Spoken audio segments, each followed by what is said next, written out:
Tout le monde est là. On va commencer avec la Startup 22. Donc il va faire un petit speech de 3 minutes pour présenter la Startup 22. Donc c'est Suhail Hanoun, responsable R&D. Et la Startup 22 est spécialisée dans l'intelligence artificielle, donc ça tombe bien. Et la vision par ordinateur. Vous avez 3 minutes. Merci beaucoup. Bonjour à tout le monde. Je remercie le Paris Air Forum de nous avoir invités aujourd'hui. Donc, je vais présenter la Startup 22, ce qu'on fait et en quoi on innove. Donc, la Startup a 3 ans aujourd'hui. On est une 50aine de personnes. On travaille en intelligence artificielle, en vision par ordinateur principalement. Donc, notre but, c'est de récupérer des flux de données visuels et d'analyser, de rajouter de l'information qui est pertinente aux différents secteurs qu'on analyse et qu'on adresse avec nos algorithmes. Donc en fait, on fait des développements en interne d'algorithmes d'analyse de comportement d'humains, de détection, de fusion d'informations, et on réalise des verticales par métier. Donc on est parti du postulat que la réponse qu'on doit apporter doit être dédiée à chaque secteur, et en fait, elles sont affiliées à des compétences proches des compétences humaines. Donc on s'adresse à la sécurité, on s'adresse à l'industrie, on s'adresse aussi au retail. Donc on a identifié quelques problématiques comme ça, quelques secteurs. Et sur les problématiques, en fait, on analyse l'environnement et on analyse aussi le comportement humain. Typiquement, vous avez à côté, en fait, on a un stand dans lequel on a une démonstration de détection de bagages abandonnés avec une remontée d'informations en temps réel. En matière d'analyse de sécurité, on analyse le comportement de manière générale, donc des comportements suspects, potentiellement des vols, des agressions. Donc, le but, c'est de partir dans l'analyse du comportement humain en se basant sur des articulations ou alors sur des comportements, en fait, des expressivités à partir de l'information visuelle qui puisse être pertinente. En matière d'industrie, on fait la même chose. En fait, on fait de la reconnaissance qui peut être adressée pour analyser soit un espace comme étant dangereux ou un espace qui est restreint ou réservé, ou alors pour analyser en fait un équipement ou analyser un équipement qui doit être qualifié ou une personne qui doit être habillée avec un équipement bien spécifique. Donc voilà, on utilise différents algorithmes développés en interne, issus de notre R&D propre, et on a des partenariats qui commencent à fleurir avec différents partenaires, notamment avec les aéroports. C'est pour ça qu'on est ici aujourd'hui, et aussi en industrie et dans le transport aussi, en matière d'application. Donc voilà. Merci beaucoup. Merci à vous. Merci beaucoup. Vous pouvez l'applaudir. Donc nous sommes tous là donc, pour une table ronde qui s'annonce très passionnante. Intelligence artificielle, la guerre du futur est déjà sur les théâtres d'opération. J'avoue que j'ai pris un grand plaisir à organiser cette table ronde parce que là, on parle beaucoup d'intelligence artificielle et je me suis dit pourquoi pas dans la défense, parce qu'on est quand même au cœur des souverainetés des États. Et c'est pour ça que j'ai pris la liberté d'organiser cette table ronde. Et pour cette table ronde, donc, nous avons la chance d'avoir le colonel François Beaucournu, référent innovation technico-opérationnelle, chef de section études, prospective et innovation capacitaire à l'état-major de l'armée de terre. Nous avons au fond, Jérôme Lemaire, chargé des missions intelligence artificielle et digitalisation système opérationnel à la DGA, et Emmanuel Kiva, CEO et chef de la stratégie de Aguerris. Alors, on va entamer tout de suite ce débat avec le colonel. Quelles sont les finalités opérationnelles de l'intelligence artificielle? Est-ce qu'il y a des limites à l'emploi de l'intelligence artificielle sur les théâtres d'opération? Merci de me donner la parole. Tout d'abord, premièrement, votre questionnement, pour moi, il est un peu paradoxal parce que l'intelligence artificielle, c'est quelque chose que nous connaissons tous dans notre vie quotidienne. Et en fait, si vous posez la question, ça veut dire qu'il y aurait donc une singularité quant au rapport entre l'intelligence artificielle et la défense. Et je pense qu'effectivement, il y a une complexité propre à la défense et qui mérite effectivement de poser cette question. La première chose, c'est je voudrais faire un constat. Le constat, c'est que l'IA n'est pas une technologie à forte barrière d'entrée. Elle est déjà largement disséminée, elle est en libre accès, et il n'y aura pas de retour en arrière possible. Ça veut dire que nos alliés, comme nos ennemis potentiels, se sont emparés du sujet en vue d'applications militaires. Et donc, il faut impérativement que nous le fassions nous aussi. Ensuite, effectivement, j'ai un premier questionnement, c'est celui des finalités opérationnelles. L'IA, ce n'est pas un objet en soi. Pour nous, il faut vraiment qu'il y ait derrière une finalité opérationnelle. Et nous sommes persuadés que l'intelligence artificielle peut contribuer à acquérir, à conserver la supériorité opérationnelle sur les théâtres d'opération. C'est balbutiant aujourd'hui, et je pense que certains pourront le redire de façon très marquée. Ce sera une réalité demain, en tout cas c'est notre conviction. Et à travers des applications concrètes que vous me permettrez de simplifier, ce sera vraiment un exercice de simplification en 3 sous-ensembles, ce que moi j'ai intitulé « Ce que l'IA fait et fera de toute façon plus vite que l'humain ». Et je vous donne un exemple. Pour répondre à une menace en temps réflexe, par exemple les missiles hypervéloces qui sont en train d'arriver comme une menace réelle pour nous, dans le cadre de la défense solaire, il est impératif, ce n'est pas l'humain, si vous voulez, qui pourra répondre à ce type de menace. Il faudra que l'IA puisse avoir développé des algorithmes qui permettent de répondre en temps réflexe. Et ça, l'IA va nous apporter quelque chose de plus. Ensuite, un deuxième exemple là-dessus, c'est le traitement des données de masse. Il est évident que pour extraire une information utile, pour avoir le signal faible, l'IA va nous apporter quelque chose de fondamental. Le deuxième aspect, le deuxième sous-ensemble, c'est ce que l'IA peut faire à la place de l'humain, ce qui permettra à l'humain de rester au cœur de la mission. Deux exemples là encore, c'est la robotisation de plateformes terrestres, avec des applications qui peuvent être très simples initialement, allègement du combattant, sûreté rapprochée, transport logistique, et puis des tâches de plus en plus complexes, quand l'IA aura plus maturé, la relève de blessés, le ravitaillement, la participation aux actions de combat, comme pion intégré à la manœuvre. Et puis on peut aussi citer la logistique, la maintenance prédictive, les HUMS pour l'aide au diagnostic.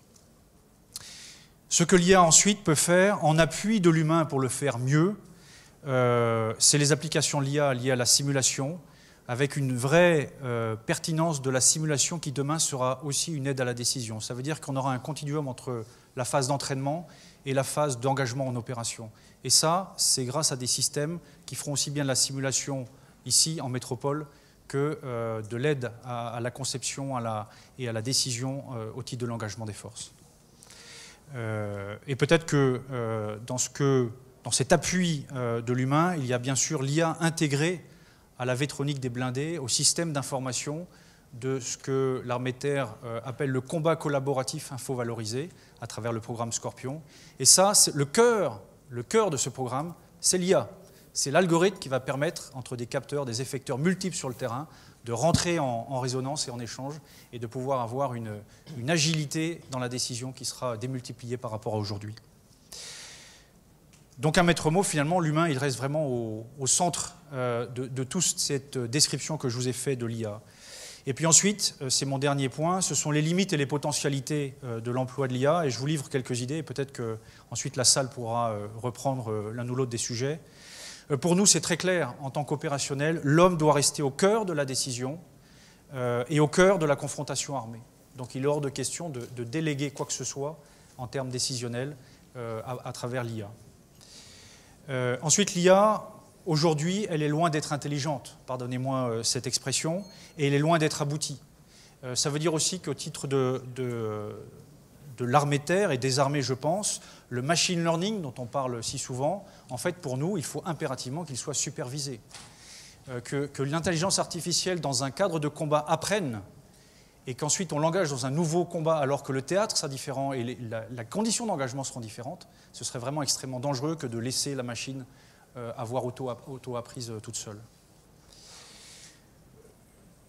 L'adversaire potentiel ne questionne pas l'IA avec la même éthique occidentale que nous. Donc il faut le prendre en compte. Cependant, il a les mêmes contraintes technologiques que nous. Donc les contraintes que nous rencontrons aujourd'hui, il les rencontre lui aussi. Et donc, quand on parle d'une autonomie parfaite de robot tueur, en fait, c'est une mauvaise expression. Il n'y a pas de robot tueur aujourd'hui parce que derrière, il y a forcément un homme qui est en train de télécommander un robot qui éventuellement a une capacité létale. On est bien loin de cette capacité à l'autonomie. Mais ça, je pense que d'autres vont pouvoir mieux le dire que moi. Et puis l'IA, et ça c'est vraiment une certitude pour nous, va modifier la conduite des opérations. Je l'ai dit à travers le programme Scorpion, qui pour nous, armée de terre, est emblématique. Il y a une notion de foudroyance, d'agilité dans l'action, de concentration des effets puis de dispersion, qui sera vraiment possible grâce à cette intégration de l'IA au sein même de notre combat de demain. Donc, et pour finir, parce que je crois qu'il y a quand même 5 minutes à non, je vous en prie, c'est très intéressant. Pour nous, les prémices de la guerre du futur, effectivement, sont déjà visibles sur les théâtres d'opérations extérieurs, mais la maturité de l'intelligence artificielle reste aujourd'hui très incomplète. Et en revanche, la défense s'est emparée de ce sujet parce qu'il y a vraiment des enjeux de souveraineté, je pense que nous en sommes tous conscients, des enjeux de supériorité opérationnelle, et j'espère vous en avoir fait partager un petit peu l'idée, et puis d'interopérabilité aussi avec nos alliés. L'IA, à travers les nouveaux systèmes, va nous demander, va exiger de nous que sur ce domaine-là aussi, on travaille l'interopérabilité avec nos alliés. Donc autant d'enjeux qui sont extrêmement importants pour nous. Merci, colonel. Jérôme Lemaire. L'introduction de l'intelligence artificielle dans les systèmes d'armes amène-t-elle des ruptures dans l'art de faire la guerre ?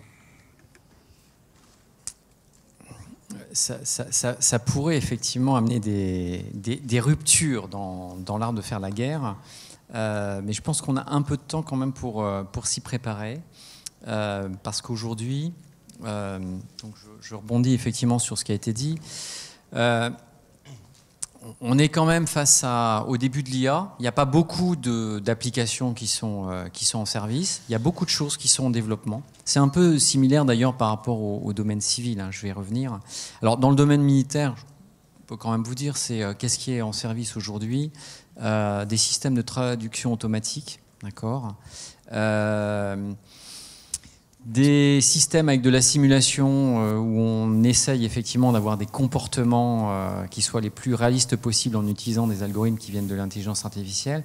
Et il y a aussi dans certains types de capteurs, on a déjà, notamment dans des sonars, on utilise des réseaux de neurones pour faire de la détection. Voilà. Ça, c'est des choses, donc c'est pas beaucoup d'applications.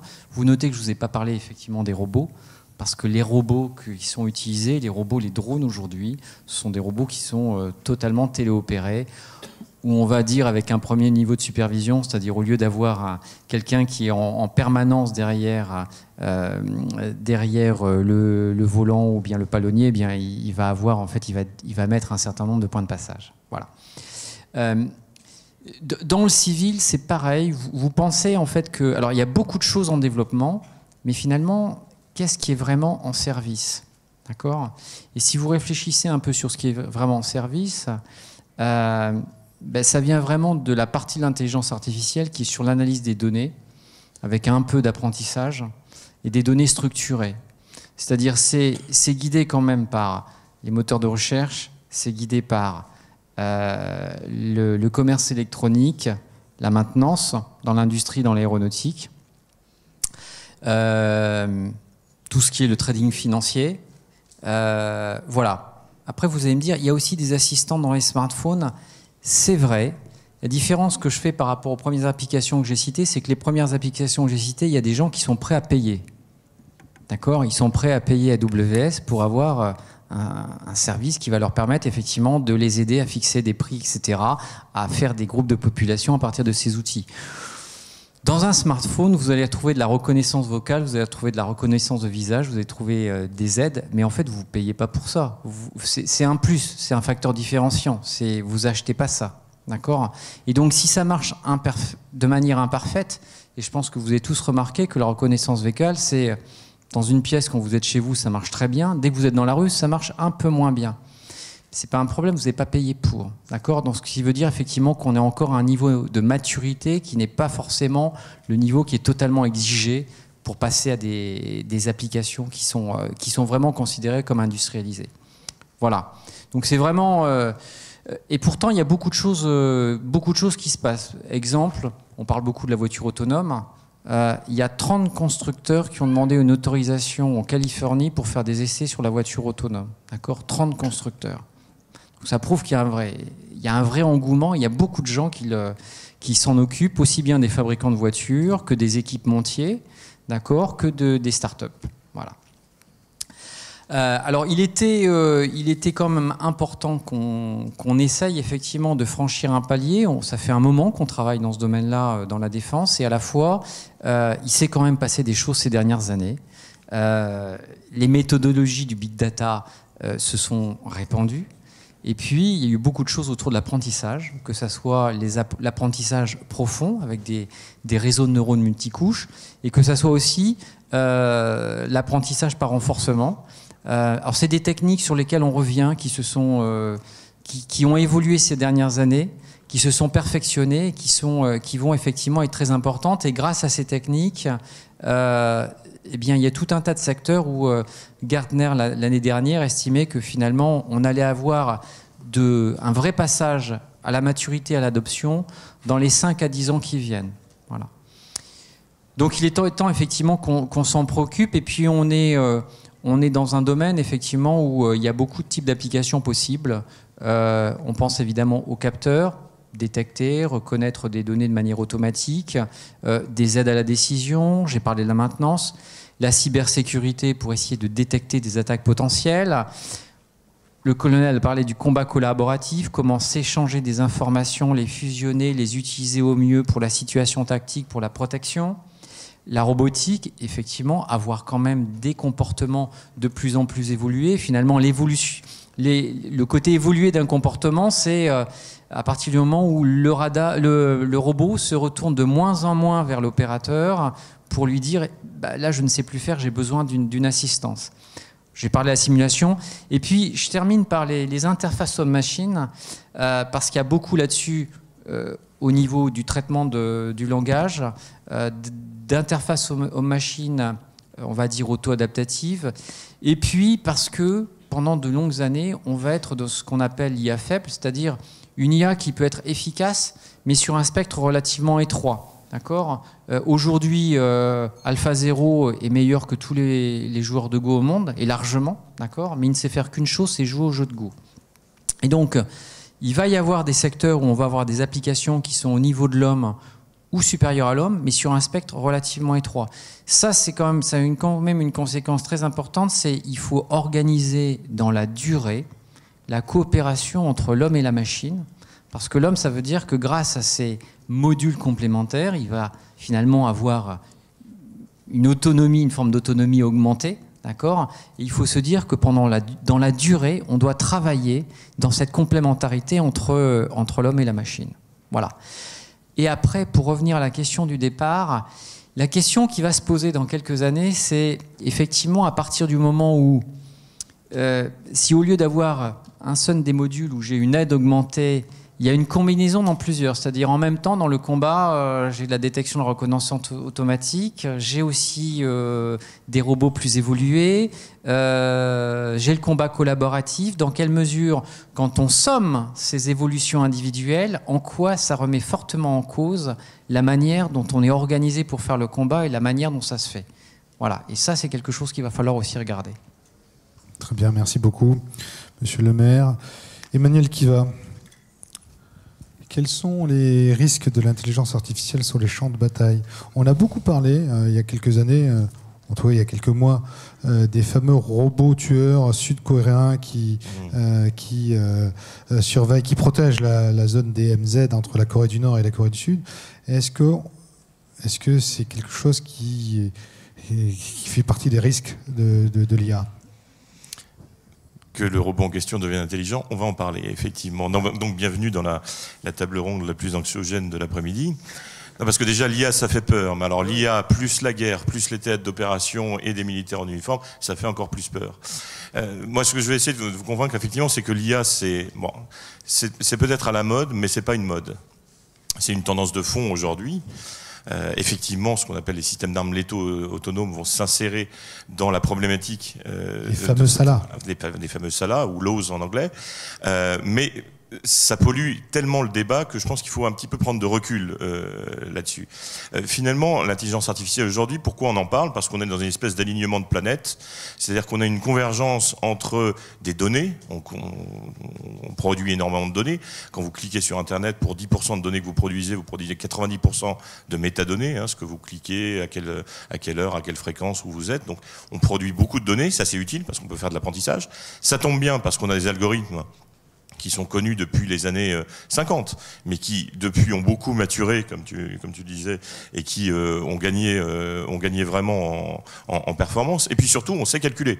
C'est-à-dire que quand j'ai fait mon doctorat, moi, je dis je veux faire de l'intelligence artificielle. Ah ben non, ça marche pas. Ben, aujourd'hui, ça marche.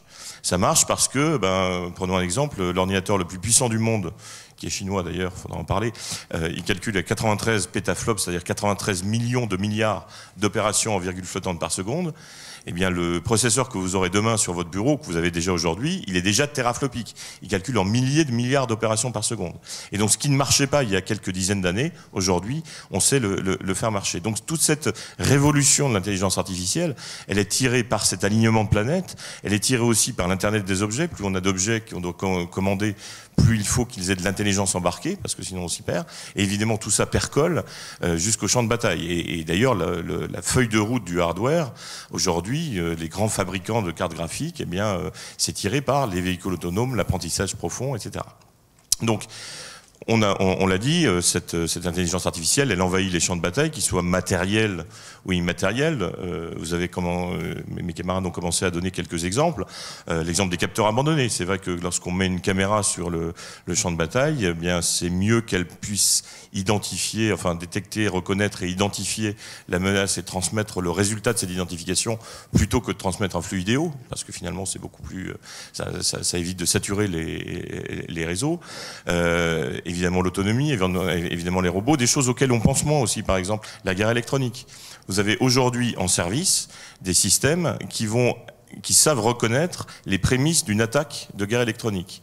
Et ils savent le faire parce qu'ils captent l'ensemble du spectre électromagnétique, mais surtout ils comparent cette menace à toutes les menaces qu'ils ont déjà rencontrées et que tous les autres terminaux de ce même système ont déjà rencontrées sur tous les théâtres. Et donc il y a un vrai apprentissage et une vraie généralisation pour permettre de détecter les signaux et de générer les contre-mesures le plus rapidement possible. Et puis il y a d'autres champs de bataille immatériels. Vous savez que dans le monde aujourd'hui, le champ de bataille, c'est le théâtre d'opération, mais c'est aussi le cyberespace. Et vous avez tout un spectre qui est celui des opérations d'influence, sur lequel les psyops, les opérations psychologiques, sur lequel l'IA a aussi son rôle.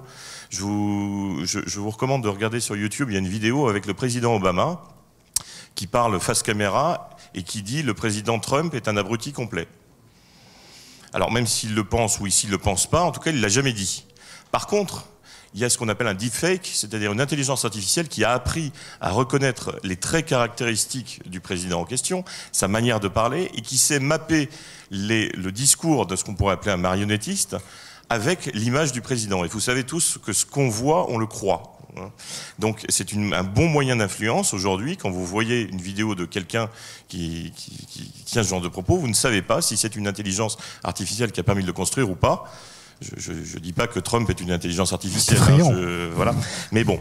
Donc, pour répondre à cette question, quels sont les risques? D'abord, je ne pense pas que le risque, ça soit le transhumanisme, voilà, le gros fantasme de l'intelligence artificielle qui devienne plus efficace et qui décide d'éradiquer les humains. D'abord, l'intelligence artificielle, ça veut tout dire et rien dire. Là, on parle d'IA, comme Jérôme le disait, plutôt d'IA faible, des choses qui savent mieux faire des tâches complexes ou répétitives que les humains, mais certainement pas des IA capables de raisonner. Mais néanmoins, ça pose des problèmes éthiques, on pourra en parler, notamment sur les fameux systèmes d'armes létaux autonomes. Les vrais risques, c'est quoi? C'est le risque d'abord de se faire capturer l'innovation par le monde civil. On peut identifier des innovations extrêmement intéressantes, mais si elles sont rachetées immédiatement par IBM, Facebook, Google ou autres, qui d'ailleurs transcendent les États, eh bien cette innovation disparaît, en tout cas pour le monde de la défense. Donc il faut la capter suffisamment tôt ou la comprendre suffisamment tôt. Il y a un vrai risque de nivellement, vous l'avez dit mon colonel, c'est le fait que nos adversaires, effectivement, se dotent des mêmes armes que nous et puissent les utiliser contre nous parce qu'elles sont gratuites. Et puis il y a un autre risque dont on parle peut-être un peu moins, qui est le risque de piratage de l'IA. Ce risque vous me dites si je suis trop long, mais bon, ce risque de piratage de l'IA, c'est finalement que lorsqu'une IA apprend, elle apprend ce qui est le plus facile à apprendre. Je vous donne un exemple, pendant la guerre froide, les Américains avaient développé une IA capable de reconnaître les chars russes. Donc ils reconnaissaient les chars russes avec quasiment 100% de résultats. Puis à un moment, quelqu'un leur a montré une photo de vacances d'une Ford, et elle a dit ça c'est un char russe. En fait, l'IA avait appris à reconnaître les photos floues. Parce que toutes les photos des chars russes à l'époque étaient floues puisqu'elles étaient volées.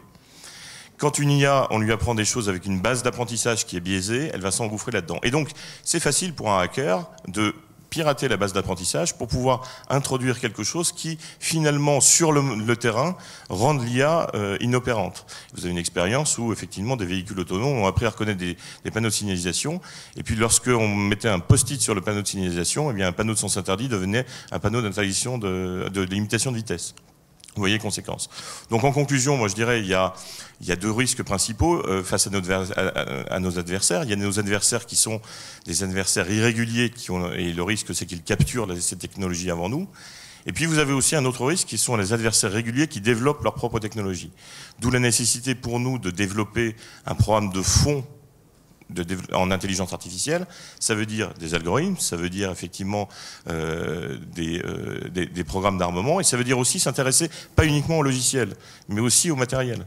Parce que l'IA, c'est pas le cloud, c'est l'IA sur le champ de bataille, c'est aussi beaucoup de processeurs qui vont dialoguer entre eux au sein d'un réseau maillé, et les processeurs actuels ne sont pas adaptés à l'intelligence artificielle. Il y a des problématiques d'architecture du processeur, il y a des problématiques de consommation d'énergie aussi. Je vous engage à regarder la table ronde suivante, hein, je fais de la pub, excuse-moi mon général, mais je fais de la pub pour la table ronde suivante. Vous avez une société qui s'appelle Calray qui va intervenir, qui a développé des processeurs teraflopiques à 30 watts. Donc c'est un enjeu majeur aussi de ce chantier. C'est une très belle histoire pour Calray, mais on en parlera tout à l'heure. Merci Monsieur Kiva. Colonel, on va revenir à la réalité du terrain. On a vu que les Russes avaient engagé en Syrie des robots de combat face à Daesh.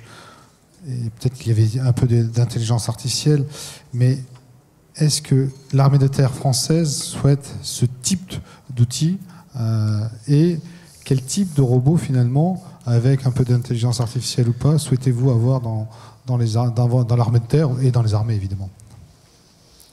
Alors, pour moi, d'abord, cette présence de robots russes en Syrie, c'est vraiment... Ce qui était une surprise d'ailleurs, mais y compris des Américains. Oui, mais ça illustre bien cette compétition qui est en cours. Alors là, on n'est pas dans l'IA au sens large, on est dans une application à la robotique terrestre, de cette compétition qui est déjà en cours.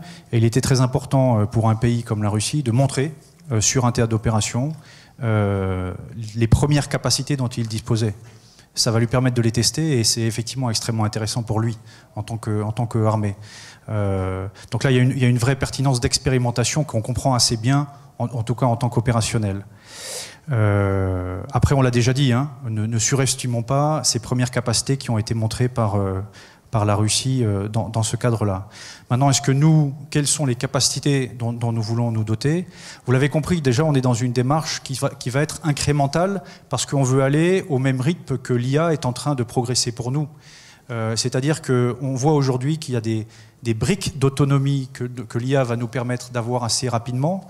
Je pense à l'autonomie de déplacement, mais si c'était simple, dans la robotique terrestre, ça se saurait.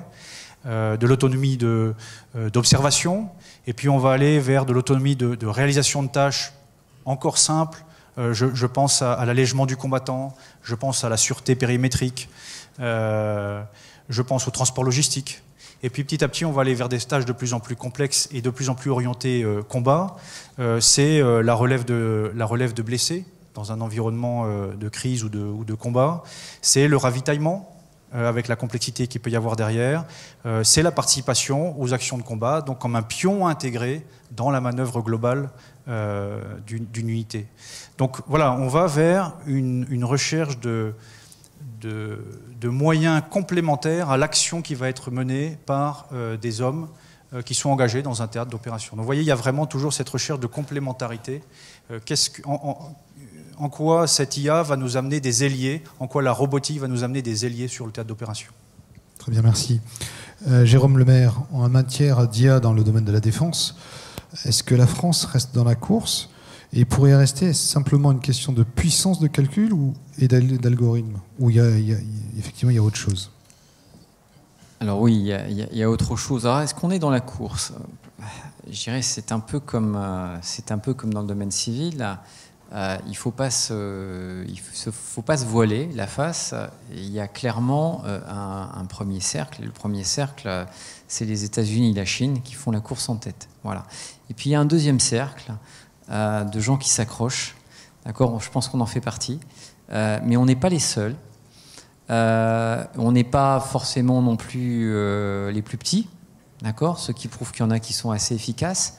Israël, le Canada, la Corée du Sud, le Royaume-Uni, le Japon, la France. Voilà, ça c'est des pays effectivement qui font partie du deuxième cercle.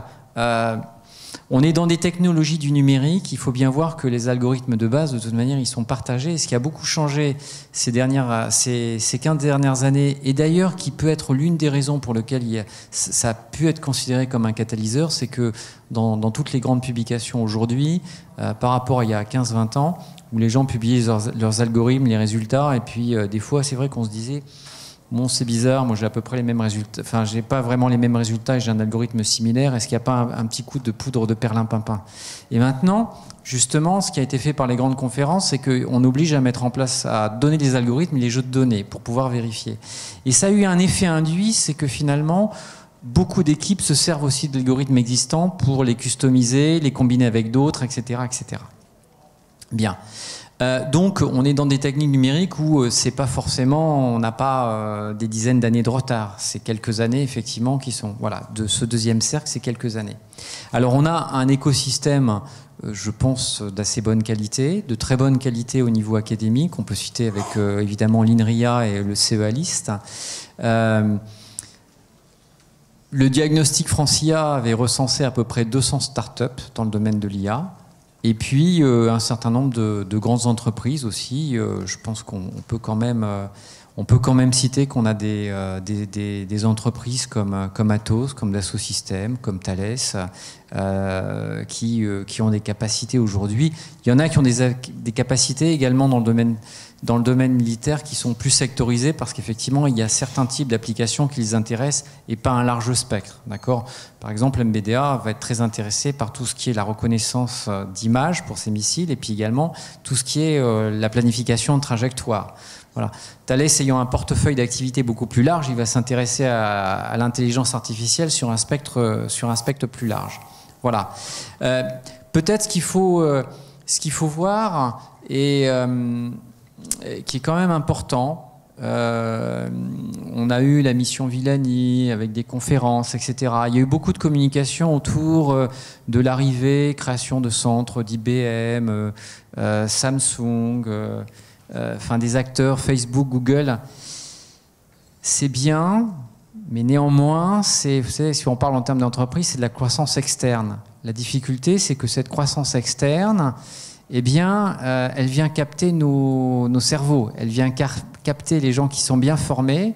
C'est au détriment de nos entreprises françaises, c'est au détriment des startups qui, effectivement, ça va lui être très difficile si vous recrutez quelqu'un qui est en concurrence pour entrer chez Facebook à Paris avec Yann LeCun, etc. C'est pas les mêmes niveaux de salaire. D'accord ? Bon, voilà. Donc, ça, c'est un point important. Je pense qu'il faut insister là-dessus. Peut-être que dans ce qui s'est passé avec le diagnostic Francia et puis après la mission Villani, on a beaucoup mis l'accent sur des grands groupes étrangers qui trouvaient la France attractive et qui venaient. Il faut aussi mettre l'accent sur les capacités qu'on a en France, je dirais, d'entreprises, de petites, de moyennes et de grandes entreprises en intelligence artificielle. Voilà. Et ça, c'est un point important. Et c'est grâce à eux, effectivement, qu'on peut rester dans la course. On a l'impression, monsieur le maire, vous êtes plutôt rassurant dans votre diagnostic, même s'il y a de la vigilance à avoir. Oui, je pense qu'il n'y a pas un décrochage. Péril en la demeure. Je dirais qu'il n'y a pas un décrochage net, mais par contre, il est temps de s'en préoccuper. Je reviendrai quand même par rapport, je n'ai pas répondu à la question initiale, des capacités de calcul, les algorithmes. Alors, qu'est-ce qu'il faut pour faire de l'intelligence artificielle pour que ça marche, pour faire une application qui marche? Alors, moi, je dis en général, il faut des données, plus ou moins. On n'a pas forcément... Alors, il y a beaucoup de gens qui vous disent qu'il faut beaucoup de données, pas forcément.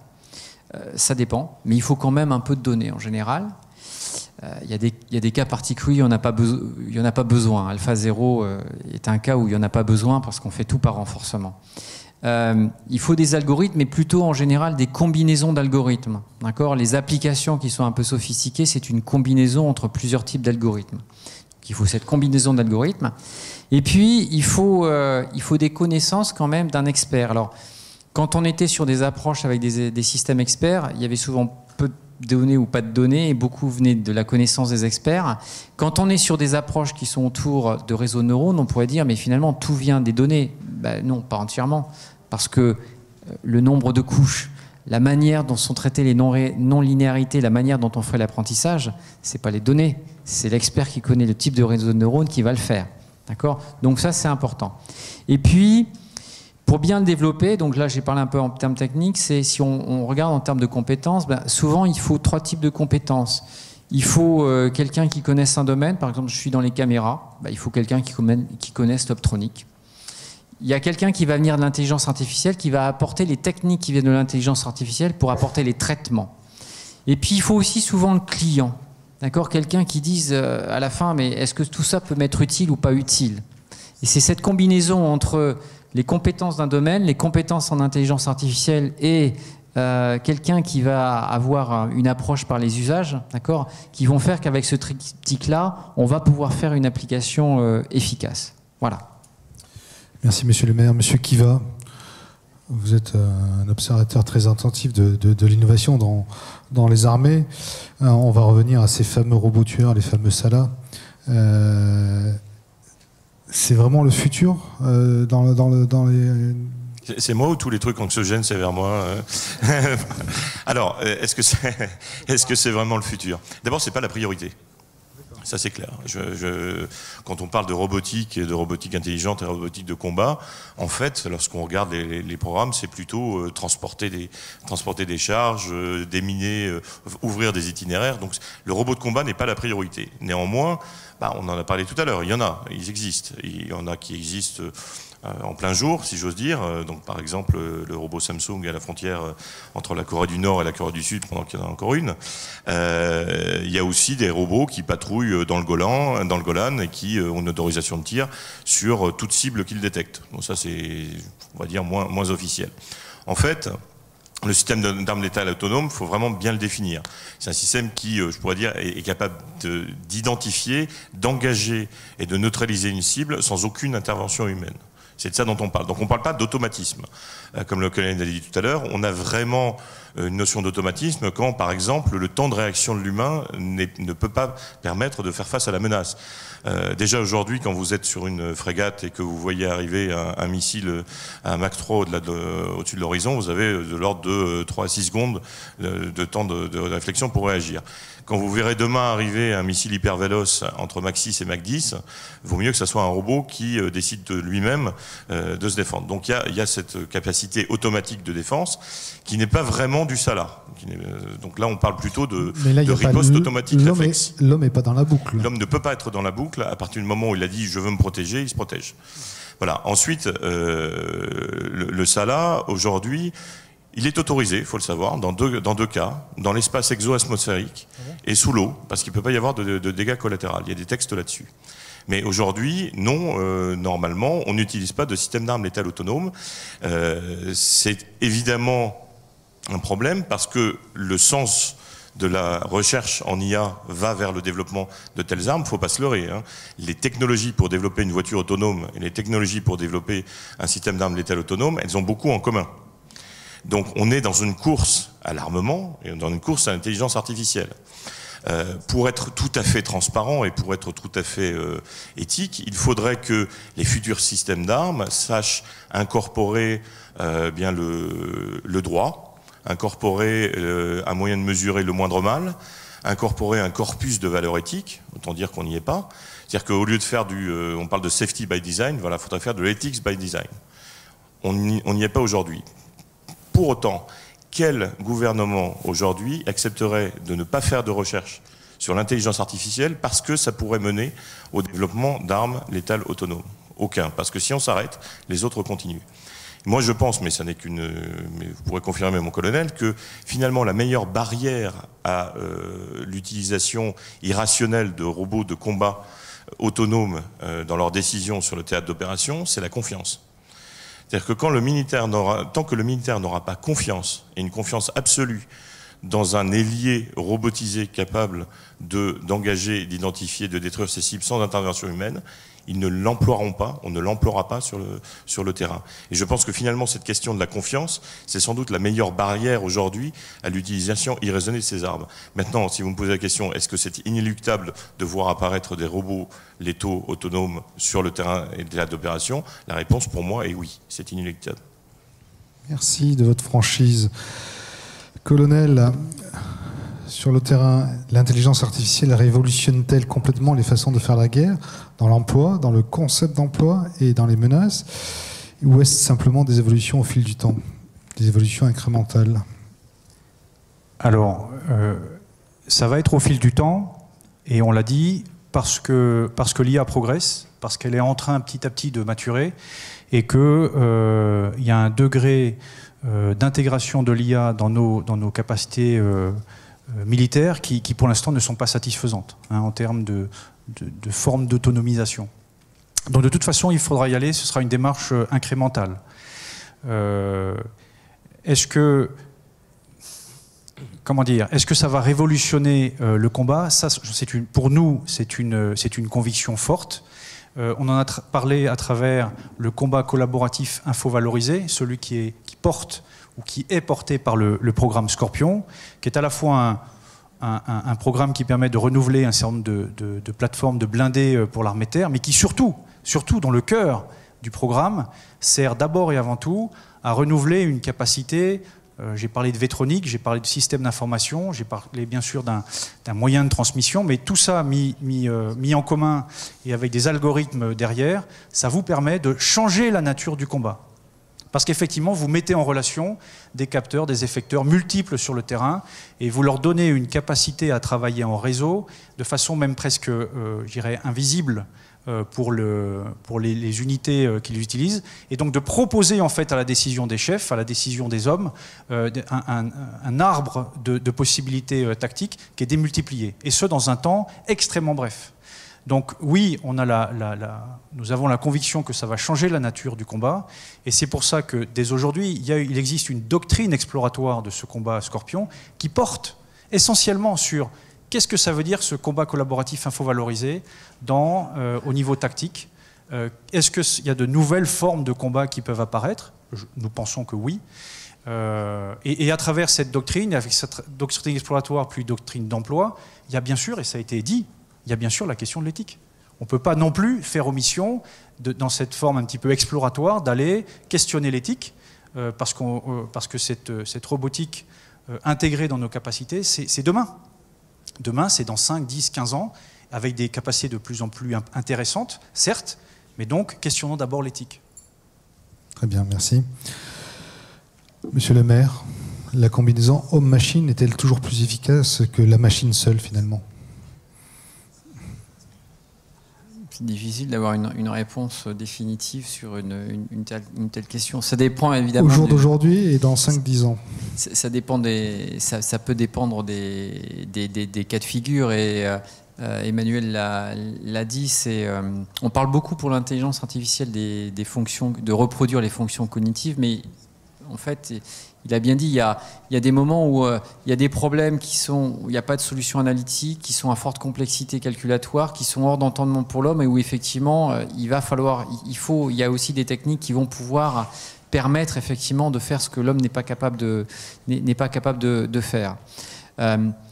Donc il y a deux types de réponses. Il y a des cas de figure où effectivement les délais ou ce qu'il y a à faire sont tels que de toute manière il faut regarder comment on arrive à le faire uniquement par la machine, d'accord ? Mais dans beaucoup de cas, je reviens par rapport à ce que j'ai dit, c'est comme on est face à une intelligence artificielle où finalement on va avoir certaines fonctions qui vont être augmentées, mais certaines fonctions qui sont à spectre étroit, on organise la complémentarité entre l'homme et la machine pendant un temps très important. Voilà. Et donc, alors effectivement, c'était l'une des idées de base dans Scorpion dès le départ. Je pense que je n'avais pas encore parlé de Scorpion, donc il fallait que je rétablisse, parce que bon, ça fait 15 ans qu'on essaye d'avancer sur le sujet, donc mais il en avait parlé beaucoup, mais bon, comme j'ai un passé également sur le sujet. Et ça fait 15 ans effectivement que cette collaboration, où on sait bien que de toute manière, il y aura à la fois des automatismes qui arriveront, il y aura à la fois dans les sous-groupements tactiques interarmes des robots qui arriveront, et néanmoins il y aura toujours l'homme. Voilà. Donc de toute manière, dans un certain nombre de cas relativement spécialisés, la machine effectivement peut supplanter l'homme, mais dans d'autres cas, et dans la majorité des cas aujourd'hui, en fait, il faut se dire de toute manière que ce qui doit se passer, ce qu'il faut faire, c'est organiser dans la durée la complémentarité entre l'homme et la machine. Comment la machine effectivement peut donner un surplus, de la même façon que finalement, on en revient il y a très longtemps, le marteau était une extension de l'homme pour réaliser des tâches. Mais là, c'est un peu pareil. C'est la machine qui fait des calculs pour décharger l'homme et va lui permettre effectivement de faire des choses qu'elle ne pouvait pas faire. J'en profite parce que j'entendais sur les nouvelles formes, sur est-ce que ça peut faire changer le combat. Et je reviens effectivement par rapport aussi à cette question initiale, dans quelle mesure ça peut parfois être une rupture, faire changer les modes de combat. Si on regarde ce qui s'est passé dans le jeu de Go, d'accord, je pense que c'est un exemple qui est assez éclairant. AlphaGo, donc la version 2016, c'est une version où l'idée de Google DeepMind, c'est de partir sur de l'apprentissage profond. Donc on prend tout un tas de parties des grands maîtres de jeux de Go, on les fait apprendre, et puis à chaque fois effectivement qu'en fonction de on perd ou on gagne, on a des pénalités ou on a une récompense, et donc ça aide dans la stratégie future et à régler les réseaux de neurones. Et puis, chemin faisant, ils s'aperçoivent qu'ils n'ont peut-être pas assez de parties. Alors, comme ils s'aperçoivent qu'ils n'ont pas assez de parties, ils font jouer deux instances du même algorithme l'une contre l'autre. Donc, ça devient de l'apprentissage par renforcement. Voilà, et puis donc AlphaGo gagne 4-1 contre Lycédol. Et après, ils regardent ce qui s'est passé dans les parties. Et là, quand ils regardent ce qui s'est passé dans les parties, ils s'aperçoivent qu'il y a des schémas tactiques. Les grands maîtres du jeu de Go ne les emploient jamais. Alors ils se disent, mais comment ça se fait si la machine a utilisé et que ça a été au succès? Et là, il y a quelqu'un qui se dit, bah oui, mais comme on a fait de l'apprentissage par renforcement, la machine, en fait, à un moment donné, elle a cherché des combats, des types, elle a exploré le domaine de vol dans des endroits où finalement les grands maîtres du jeu de Go ne se risquaient pas parce qu'ils se disaient, ouh là, ça commence à être dangereux, par là, je n'y vais pas. Voilà. Et donc, on arrive à Alpha 0 où ils disent, on arrête tout ça, d'accord, on donne que les règles du jeu de Go, et on va faire jouer des instances les unes contre les autres, et on va essayer d'explorer le plus systématiquement l'espace de vol. Voilà. Et donc ça, j'en reviens effectivement par rapport à est-ce que ça peut faire émerger effectivement des nouvelles formes de combat. Bah, ça, c'est un exemple du jeu de Go qui montre effectivement qu'on a découvert des nouvelles tactiques que les grands maîtres du jeu de Go ne connaissaient pas et qui se sont révélés extrêmement efficaces. Colonel, vous avez un champ d'expérimentation énorme. Emmanuel Kiva, on a compris que l'intelligence artificielle est une aide à la décision du combattant. Peut-on et faut-il aller plus loin aujourd'hui en permettant à des systèmes de faire leur apprentissage sur le terrain? Il y a un vrai débat aujourd'hui qui est naissant en France. Alors, c'est déjà le cas. Quand je parlais tout à l'heure de la guerre électronique, effectivement, on a des systèmes qui apprennent de ce qu'ils ont capitalisé sur le terrain. Maintenant, si on prend l'exemple, puisqu'on est au Paris Air Forum, d'un avion de chasse dans lequel on va avoir un certain nombre de capteurs, un certain nombre d'effecteurs, si vous lui demandez d'apprendre en même temps qu'il est en vol, il y a une chose qui est claire, c'est que je ne vais pas être à bord. Parce que l'intelligence artificielle, quand elle apprend, elle se trompe. Et quand elle se trompe, aujourd'hui, on a un lien direct avec le système physique. C'est là aussi une grande rupture qu'on a par rapport à l'existence, c'est qu'aujourd'hui les systèmes sont cyberphysiques, c'est-à-dire que toute faute dans le logiciel peut avoir des conséquences physiques. Vous imaginez un avion qui apprend des tactiques alors qu'il est en vol, et qui décide que finalement c'est mieux de faire un virage qui va lui faire prendre 20 G parce qu'il est capable de le faire et que du coup il va prendre son adversaire par surprise. Il va prendre le pilote par surprise aussi à 20 G, je pense. Voilà, donc effectivement c'est des choses qui sont techniquement possibles, mais ce qu'on sait faire aujourd'hui, c'est aller récupérer un certain nombre d'informations et puis ensuite apprendre effectivement en capitalisant sur ces informations. Maintenant, à quoi ça sert finalement quand on est sur le terrain? Sur le terrain, on peut observer l'utilisateur, on peut observer le combattant, on peut observer le pilote. C'est-à-dire qu'on va pouvoir observer par exemple sa charge mentale, on peut observer la manière dont il va interagir avec les différentes IHM, avec les différentes composantes. Ça va permettre éventuellement de pouvoir adapter son lien avec la machine. On va pouvoir apprendre au système aussi à se servir au mieux de ses capteurs. On va pouvoir apprendre à gérer au mieux la mission. Ça, c'est une question ouverte aujourd'hui, mais c'est une question qui est examinée d'ailleurs par la France, qui a lancé il y a, je pense, 1 mois et demi à peu près, un programme d'études amont qui s'appelle MMT, Man Machine Teaming, dont le but est de répondre à ces questions-là. C'est quelle dose d'IA et d'apprentissage on peut mettre dans le cockpit de l'avion du futur.